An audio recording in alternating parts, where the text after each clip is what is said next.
तमालपत्र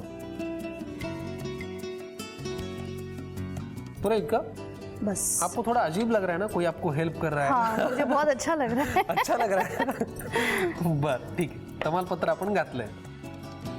अभी इसमें लहसुन डालेंगे बर ग्रेटेड। पुरे बस आता ये थोड़ा सा रेड हो जाएगा, उसके बाद प्याज डालेंगे हम लोग। बर लसूण थोडासा खरपूस द्यायचा. हाँ. बर ठीक आहे, हो गया बस। झालाय. आता काय कांदा? कांदा कांदा किती लागणार? डाल दीजिए सारा।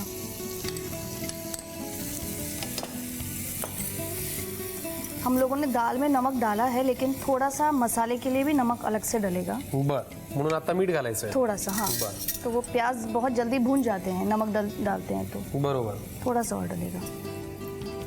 पुरे बस ओके. पुढे काय लागणार आहे? अब ये लाल हो जाएंगे प्याज, तो उसके बाद टमाटर डालेंगे हम लोग। बर टमाटर टोमॅटो घालायचं आहे. किती लागणार आहे? सगळं लागेल. आपल्या मराठमोळ्या करण्याच्या पद्धतीमध्ये जर आपण डाळ मखनी करायची ठरवली तर आपण काय अजून त्याच्यामध्ये ऍड करू शकतो? अगर आपके पास फ्रेश क्रीम नहीं है तो आप उसमें मलाई डाल सकते हैं। म्हणजे साय घातली आपण तरी चालेल, दुधावरची साय. हाँ, वही मलाई देती है। हां, तो उसको बरोबर. अच्छे से फेंट के वो आप उसमें ऐड कर सकते कळलं का तुम्हाला? घरोघरी साय तर असतेच ना दुधावरती आलेली. फ्रेश क्रीम वगैरे बाजारातून जर तुम्हाला आणायचं नसेल तर तुम्ही साय त्याच्यामध्ये घालू शकता. बरोबर ना मी हैं। तुम्हाला? बरोबर। Absolutely correct. आता काय करायचं पुढे? मसाले, सगळे मसाले घालायचे. सगळे मसाले। आधी कुठले? नमक हम ऑलरेडी डाल चुके हैं। बरोबर.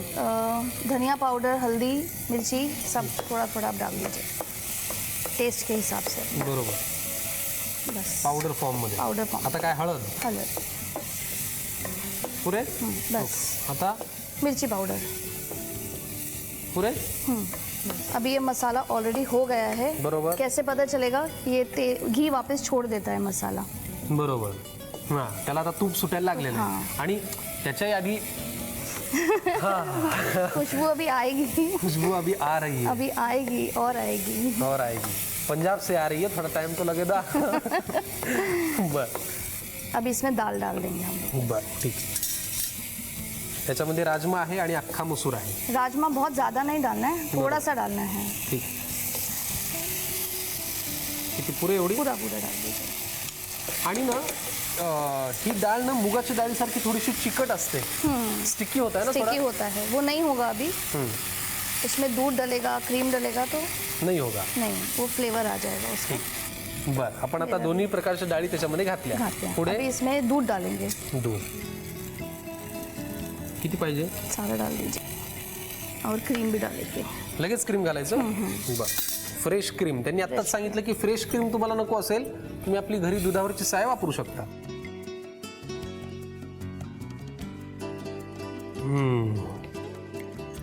पंजाब से खुशबू आ गई. अभी उसका कलर भी चेंज हो गया चेंज हो और गया. टेस्ट भी आ गया।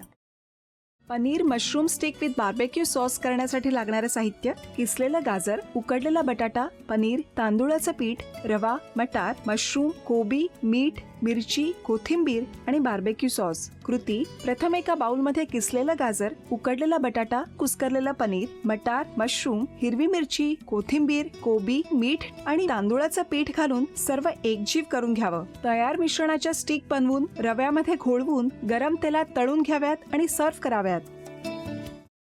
स्वामी,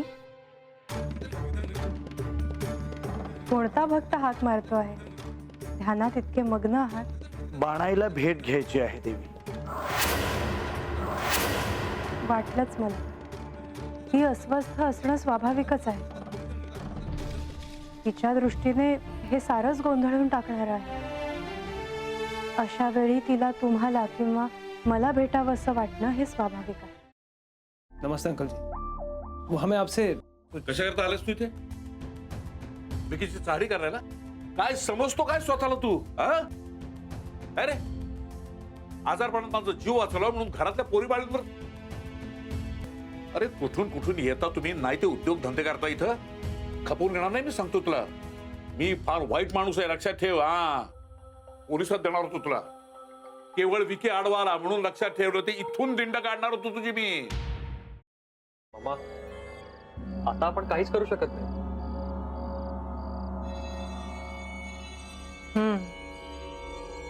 पण आर्चिस, हे असं कसं शक्य आहे? आपण तर सगळे आवाज रेकॉर्ड केले होते ना, राईट? हो. मग हे असे कोणते आवाज रेकॉर्ड झाले जे आपल्याला ऐकूच आले नाहीत? I mean, how can it be possible?